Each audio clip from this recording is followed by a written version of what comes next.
गुरु नानक साहिब महाराज ने इस्त्री के हक दे विच आवाज़ उठाई। इस्त्री जदों जुल्म हो रहा सी ते होर विखा दिओ जिहड़े चिड़दे ने, जिहड़े कहंदे ने कि गलत प्रचार कर रहे हैं, होर कोई है रहबर जिन्हें इस्त्री के हक दे विच आवाज़ उठाई होवे। इत्थे तां पशुओं की कतार दे विच लैके खड़ा कर दिता। कोई कह रहा है कि ये पशुओं वर्गी है, कोई कहते गवारा वर्गी है, कोई कह रहा सी कि इस्त्री नूं देख के बंदे दा ईमान जिहा डोल जाता है। पर गुरु नानक साहिब महाराज जी ने अगे होके आख्या नहीं, माड़ा नहीं कहना। समाज दे विच जिहड़े बनदे हक ने इस्त्री दे उसनूं मिलने चाहिए ने। सो क्यों मंदा आखीए जित जम्मै राजान। तां भला होवे धन श्री गुरु अमरदास पातशाह जदों अकबर भाई जेठा जी दियां विचारां तो प्रभावित होकर गुरु अमरदास पातशाह जी दे कोल आया है ना, तो अकबर ने आके गुरु अमरदास पातशाह जी ने आख्या कि मैं समाज भलाई दे लई कुछ काम करना चाहुंदा।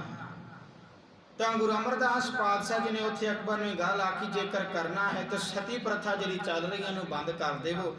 किहो जिहा कानून बनावो कि जदों इस्त्री चढ़ाई करती है मर्द नूं दूजा विआह करवाउण दा हक है, पर जेकर मर्द चढ़ाई कर जाए इस्त्री दूजा विआह नहीं करवा सकती।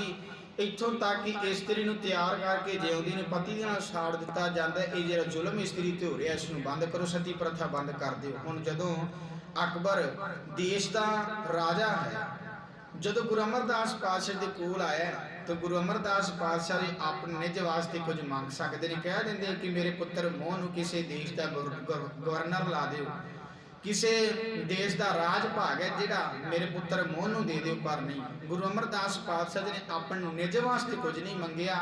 गुरु अमरदास पातशाह जी ने समाज सुधारक जिथे काम किए उन्हां दे विच अनेकां काम समाज सुधारक गुरु अमरदास पातशाह जी ने कीते ने। उन्हां दे विच इह भी एक समाज सुधारक काम सी सती प्रथा नूं बंद करना। गुरु अमरदास पातशाह जी दे कहण ते अकबर ने सती प्रथा नूं बंद कर दिता, कानून बना दिता कि जेकर मर्द चढ़ाई कर जाता किसी इस्त्री का, इस्त्री भी घर वाले की सलाह के नाल दूजा विआह करवा सकती है। तो अकबर ने कर भी दिता। तो जेकर गुरु अमरदास पातशाह जी कहते कि मेरे पुत्र मोह नूं किसी देश का गवर्नर ला दो तो मना भी नहीं करना सी अकबर ने। पर नहीं, गुरु अमरदास पातशाह जी ने अपने निज वास्ते कुछ नहीं मंगे। पर अज झात मार के वेखी तुसीं आप कंपैरिजन कर लेना है, आप तुसीं वेखना है कि अज अनेकां बाबियां दे डेरियां दे विच वड्डे वड्डे राष्ट्रपति आके वड्डे वड्डे लीडर आके मत्था टेकदे ने उन्हां पैरां दे विच कि वो समाज भलाई समाज सुधारक काम करदे ने, अपने निज वास्ते सब कुछ मंग रहे हैं। कंपैरिजन करके वेखो तुसीं आप कि गुरु अमरदास पातशाह जी ने समाज सुधारक काम किया।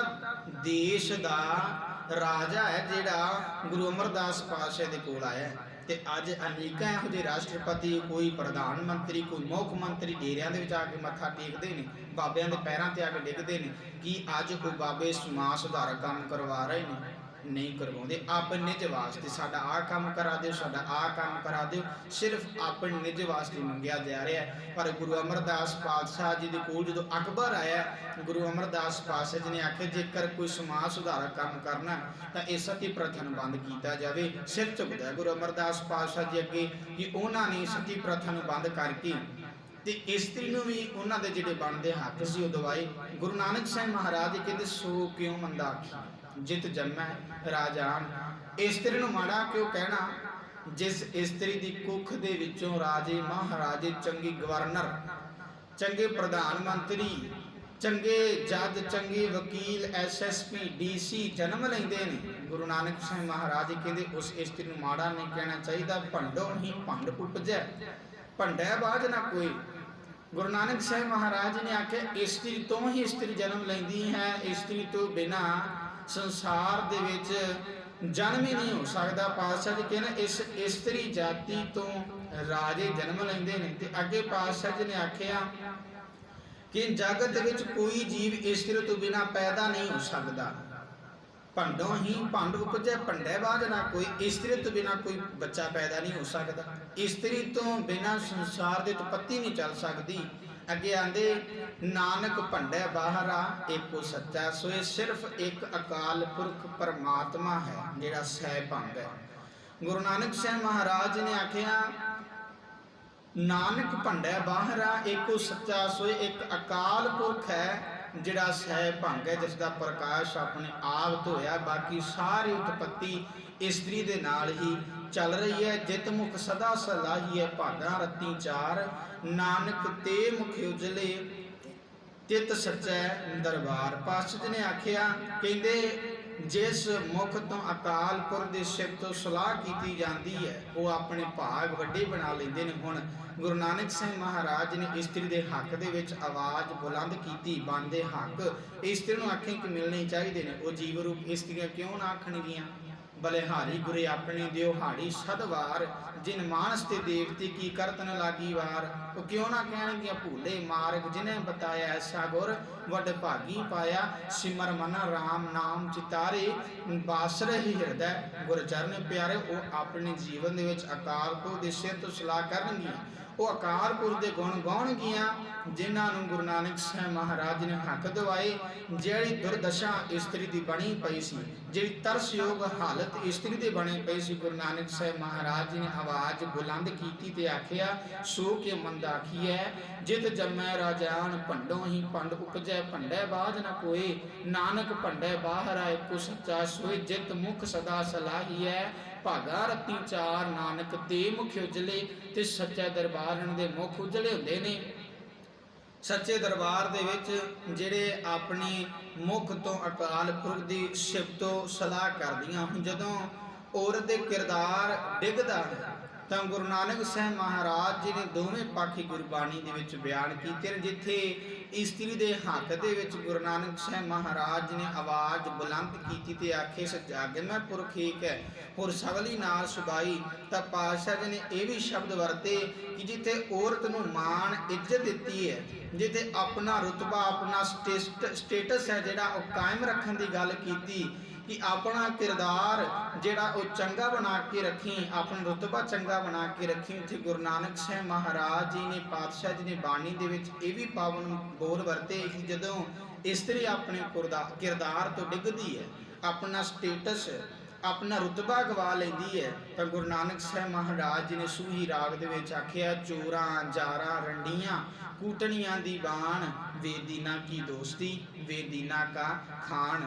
ਜਦੋਂ ਅਸੀਂ ਗੁਰੂ ਰਾਮਦਾਸ ਪਾਤਸ਼ਾਹ ਜੀ ਦੇ ਬੋਲ ਪੜ੍ਹਦੇ ਤਾਂ ਪਾਤਸ਼ਾਹ ਜੀ ਨੇ ਆਖਿਆ, ਸਾਰਾ ਦਿਨ ਲਾਲਚ ਅਟਿਆ ਮਨਮੁਖ ਹੋਰੇ ਗੱਲਾਂ, ਰਾਤੀ ਉੱਗੈ ਦੱਬਿਆ ਨਵੇਂ ਸੋਚ ਸਭ ਢਿੱਲਾ। ਮਨਮੁਖਾਂ ਦਾ ਸਿਰ ਜ਼ੋਰਾ ਅਮਰ ਹੈ, ਨਿਤ ਦੇਵੈ ਭਲਾ ਜ਼ੋਰਾਂ ਦਾ ਆਖਿਆ ਪੁਰਖ ਕਮਾਨਦੇ, ਸੇ ਅਪਵਿੱਤ ਅਮੇਦ ਖਲਾ ਕਾਮ ਵਿਆਪੇ ਕੁਸ਼ੁੱਧ ਨਾਰ ਸੇ ਜ਼ੋਰਾਂ।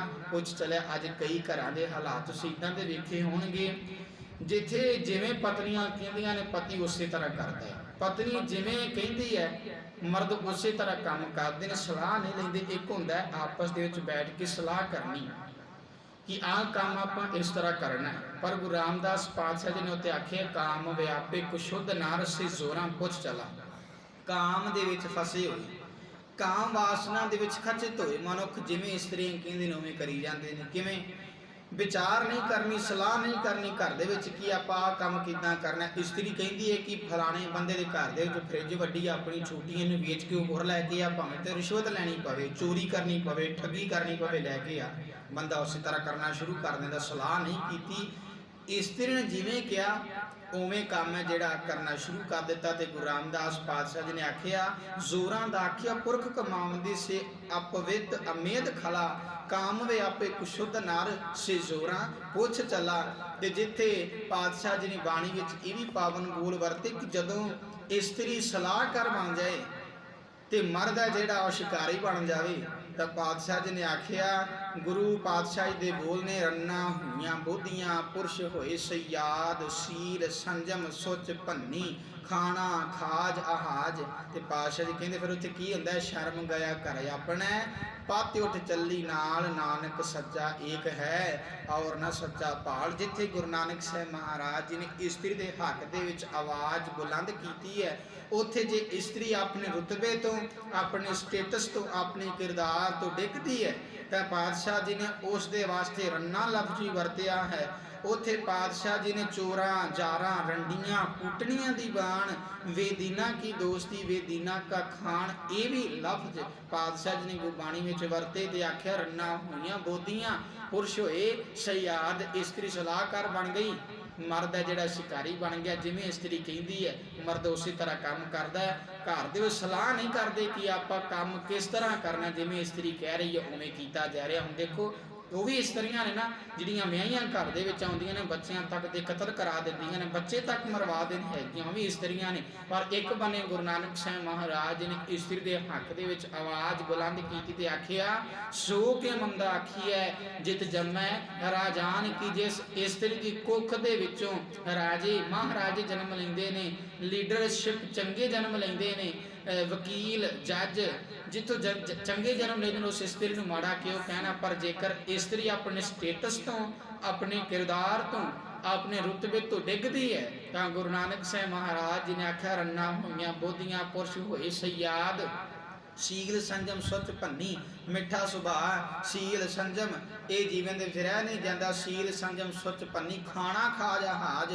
ਸ਼ਰਮ ਗਿਆ ਘਰੇ ਆਪਣੇ, ਪਤ ਉੱਠ ਚੱਲੀ ਨਾਲ, ਨਾਮ ਇੱਕੋ ਸੱਚਾ ਏਕ ਹੈ ਔਰ ਨ ਸੱਚਾ ਭਲ। ਪਾਤਸ਼ਾਹ ਜੀ ਨੇ ਆਖਿਆ ਜੇ ਜੀਵਨ ਦੇ ਵਿੱਚ ਇਹ ਚੀਜ਼ਾਂ ਚਾਹੁੰਦਾ ਨਾ, ਸੀਲ ਸੰਜਮ ਸੁੱਚ ਭੰਨੀ, ਇਹ ਜਿਹੜੇ ਗਵਾਚ ਗਈਆਂ ਜੇਕਰ ਇਹਨਾਂ ਨੂੰ ਚਾਹੁੰਦਾ ਤਾਂ ਇਹ ਅਕਾਲ ਪੁਰਖ ਤੋਂ ਮਿਲ ਸਕਦੀਆਂ ਨੇ, ਗੁਰਬਾਣੀ ਪੜ੍ਹ ਕੇ ਪ੍ਰਾਪਤ ਹੋ ਸਕਦੀਆਂ। ਔਰ ਨਾ ਸੱਚਾ ਪਲ, ਥਾਂ ਥਾਂ ਦਾ ਮੁਰੀਦ ਨਾ ਬਣ, ਥਾਂ ਤੇ ਜਾ ਕੇ ਡਿੱਗਣਾ, ਇਹ ਸਿਰਫ ਗੁਰਬਾਣੀ ਪੜ੍ਹ ਕੇ ਪ੍ਰਾਪਤ ਹੋ ਸਕਦੀਆਂ ਨੇ। ਜੇਕਰ ਇਹ ਮਿੱਠਾ ਸੁਭਾਅ, ਆਪਣੀ ਜੀਵਨ ਚੰਗਾ ਰੁਤਬਾ, ਆਪਣਾ ਚੰਗਾ ਸਟੇਟਸ ਕਿਰਦਾਰ ਚਾਹੁੰਦਾ ਚੰਗਾ, ਤਾਂ ਇਹ ਅਕਾਲ ਪੁਰਖ ਤੋਂ ਪ੍ਰਾਪਤ ਹੋ ਸਕਦਾ, ਹੋਰ ਕਿਤੋਂ ਨਹੀਂ ਪ੍ਰਾਪਤ ਹੋਣਾ। ਜਿੰਨਾ ਮਰਜ਼ੀ ਭਾਲ ਕਰਕੇ ਵੇਖ ਲਓ। ਗੁਰੂ ਨਾਨਕ ਸਾਹਿਬ ਮਹਾਰਾਜ ਜਿੱਥੇ ਇਸਤਰੀ ਦੇ ਹੱਕ ਦੇ ਵਿੱਚ, ਜਿੱਥੇ ਵਿਪਰ ਨੇ ਇਹੋ ਜਿਹੇ ਕਾਨੂੰਨ ਬਣਾ ਦਿੱਤੇ ਸਨ ਕਿ ਇਸਤਰੀ ਦੀ ਤਰਸਯੋਗ ਹਾਲਤ ਬਣ ਗਈ ਸੀ, ਤੇ ਗੁਰੂ ਨਾਨਕ ਸਾਹਿਬ ਮਹਾਰਾਜ ਜੀ ਨੇ ਅੱਗੇ ਆ ਕੇ ਇਸਤਰੀ ਦੇ ਹੱਕ ਦੇ ਵਿੱਚ ਆਵਾਜ਼ ਬੁਲੰਦ ਕਰਕੇ ਆਖ ਦਿੱਤਾ, ਇਸ ਜੱਗ ਮੈਂ ਪੁਰਖ ਏਕ ਹੈ ਔਰ ਸਕਲੀ ਨਾਲ ਸੁਬਾਈ, ਸੋ ਕਿਉ ਮੰਦਾ ਆਖੀਐ ਜਿਤ ਜੰਮੈ ਰਾਜਾਨ ਦੀ ਗੱਲ ਕੀਤੀ ਹੈ। ਉੱਥੇ ਦੂਜੇ ਬੰਨੇ ਇਹ ਵੀ ਆਖਿਆ ਕਿ ਜੇਕਰ ਇਸਤਰੀ ਆਪਣੇ ਰੁਤਬੇ ਤੋਂ,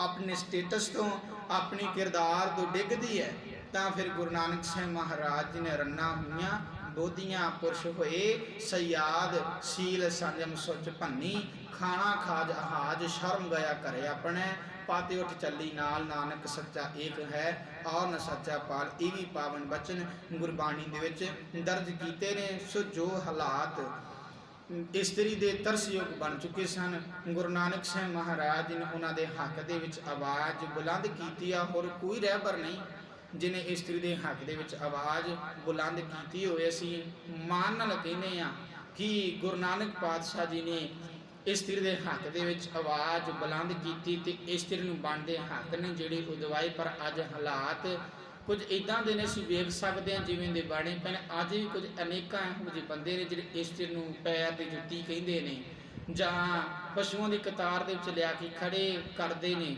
ਅੱਗੇ ਨਾਲ ਕੁਝ ਹਾਲਾਤ ਜਿਵੇਂ ਜਿਵੇਂ ਬੱਚੇ ਪੜ੍ਹਦੇ ਜਾ ਰਹੇ ਨੇ ਉਸੇ ਤਰ੍ਹਾਂ ਕੁਝ ਫਰਕ ਪੈਂਦਾ ਜਾ ਰਿਹਾ। ਤਾਂ ਹੀ ਜਿਹੜੇ ਬਜ਼ੁਰਗ ਸੀ ਗੱਲ ਕਿਹਾ ਕਰਦੇ ਸੀ ਕਿ ਇਸਤਰੀ ਪੜ੍ਹੇਗੀ ਤਾਂ 7 ਪੀੜ੍ਹੀਆਂ ਨੂੰ ਪੜ੍ਹਾਵੇਗੀ, ਜੇਕਰ ਲੜਕੇ ਨੂੰ ਪੜ੍ਹਾਓਗੇ ਤਾਂ ਉਹਨੇ 1 ਪੀੜ੍ਹੀ ਤੀਕਰ ਹੀ ਬਸ ਪੜ੍ਹਾਉਣਾ ਹੈ। ਸੋ ਇਸ ਆਪਣੀਆਂ ਲੜਕੀਆਂ ਨੂੰ, ਧੀਆਂ ਨੂੰ ਪੜ੍ਹਾਈਏ ਵੱਧ ਤੋਂ ਵੱਧ, ਤਾਂ ਹੀ ਸਾਨੂੰ ਸਮਝ ਆ ਸਕਦੀ ਹੈ ਕਿ ਇਸਤਰੀ ਨੂੰ ਅਸੀਂ ਬਣਦੇ ਜਿਹੜੇ ਹੱਕ ਨੇ ਉਹ ਵੀ ਦੇਣੇ ਨੇ, ਤੇ ਗੁਰਬਾਣੀ ਸਾਨੂੰ ਕੀ ਕਹਿ ਰਹੀ ਹੈ, ਇਸਤਰੀ ਦੇ ਬਣ ਗਏ ਜਿਹੜੇ ਹੱਕ ਨੇ ਉਹਨਾਂ ਨੂੰ ਦਈਏ। ਪਰ ਜੇਕਰ ਇਸਤਰੀ ਆਪਣੀ ਕਿਰਦਾਰ, ਰੁਤਬੇ, ਸਟੇਟਸ ਤੋਂ ਡਿੱਗਦੀ ਹੈ ਤਾਂ ਗੁਰੂ ਨਾਨਕ ਸਾਹਿਬ ਮਹਾਰਾਜ ਦੇ ਪਾਵਨ ਬਚਨ ਅਸੀਂ ਵਿਚਾਰਨੇ, ਅਸੀਂ ਵੇਖਣਾ ਆਪ ਹੈ ਕਿ ਅਸੀਂ ਕਿਹੜੇ ਬੰਦੇ ਨੂੰ ਤੁਰਨਾ ਹੈ। ਜਿਸ ਵਾਸਤੇ ਗੁਰੂ ਨਾਨਕ ਸਾਹਿਬ ਮਹਾਰਾਜ ਨੇ ਆਵਾਜ਼ ਬੁਲੰਦ ਕੀਤੀ ਹੈ ਉਸ ਬੰਦੇ ਨੂੰ, ਤੇ ਜਾ ਜੇ ਦੂਜੇ ਬੰਨੇ ਤੁਰਾਂਗੇ ਤਾਂ ਗੁਰੂ ਨਾਨਕ ਸਾਹਿਬ ਮਹਾਰਾਜ ਦੇ ਪਾਵਨ ਬਚਨ ਅਸੀਂ ਵਿਚਾਰ ਹੀ ਲਏ ਨੇ। ਸੋ ਗੁਰੂ ਨਾਨਕ ਸਾਹਿਬ ਮਹਾਰਾਜ ਨੇ ਇਹ ਪਾਵਨ ਉਪਦੇਸ਼ ਸਾਨੂੰ ਦਿੱਤਾ ਹੈ ਕਿ ਜਿਸ ਇਸਤਰੀ ਦੀ ਕੁੱਖ ਤੋਂ ਰਾਜੇ ਮਹਾਰਾਜੇ ਚੰਗੀ ਲੀਡਰਸ਼ਿਪ ਜਨਮ ਲੈਂਦੀ ਹੈ, ਉਸ ਇਸਤਰੀ ਨੂੰ ਮਾੜਾ ਨਹੀਂ ਕਹਿਣਾ ਚਾਹੀਦਾ। ਜਿਸ ਇਸਤਰੀ ਤੋਂ ਸਾਰਾ ਸੰਸਾਰ ਚੱਲ ਰਿਹਾ ਹੈ, ਉਤਪੱਤੀ ਇਸਤਰੀ ਤੋਂ ਚੱਲ ਰਹੀ ਹੈ, ਉਹਨੂੰ ਮਾੜਾ ਕਿਉਂ ਕਹਿਣਾ। ਸਿਰਫ ਇੱਕ ਅਕਾਲ ਪੁਰਖ ਹੈ ਜਿਹੜਾ ਸਹਿ ਭੰਗ ਹੈ, ਬਾਕੀ ਸਾਰੀ ਉਤਪੱਤੀ ਇਸਤਰੀ ਦੇ ਨਾਲ ਚੱਲਦੀ ਹੈ। ਨਾਨਕ ਤੇ ਮੁਖ ਉਜਲੇ ਤੇ ਸੱਚਾ ਦਰਬਾਰ, ਉਹਨਾਂ ਦੇ ਮੁਖ ਉਜਲੇ ਹੁੰਦੇ ਨੇ। ਸੱਚੇ ਦਰਬਾਰ ਦੇ ਵਿੱਚ ਜਿਹੜੇ ਆਪਣੇ ਮੁਖ ਤੋਂ ਅਕਾਲ ਪੁਰਖ ਦੀ ਸਿਫਤ ਸਲਾਹ ਕਰਦੇ ਨੇ ਉਹ ਵੱਡਿਆਂ ਭਾਗਾਂ ਵਾਲੇ ਬਣ ਜਾਂਦੇ ਨੇ। ਸੋ ਅਸੀਂ ਵੀ ਬਾਣੀ ਪੜ੍ਹ ਕੇ ਆਪਣੇ ਵੱਡੇ ਭਾਗ ਬਣਾਈਏ ਤੇ ਕਰਮ ਕਾਂਡਾਂ ਤੋਂ ਉੱਪਰ ਉੱਠ ਕੇ ਵਿਪਰਵਾਦੀ ਸੋਚ ਤੋਂ ਉੱਪਰ ਉੱਠ ਕੇ ਅਕਾਲ ਪੁਰਖ ਦੇ ਨਾਲ ਆਪਣੀ ਸੁਰਤ ਨੂੰ ਜੋੜੀਏ। ਸੋ ਇਹ ਉਪਦੇਸ਼ ਗੁਰੂ ਨਾਨਕ ਸਾਹਿਬ ਮਹਾਰਾਜ ਜੀ ਨੇ ਇਸ ਪਾਵਨ ਸ਼ਲੋਕ ਦੇ ਰਾਹੀਂ ਸਾਨੂੰ ਦੇਣਾ ਕੀਤਾ ਹੈ।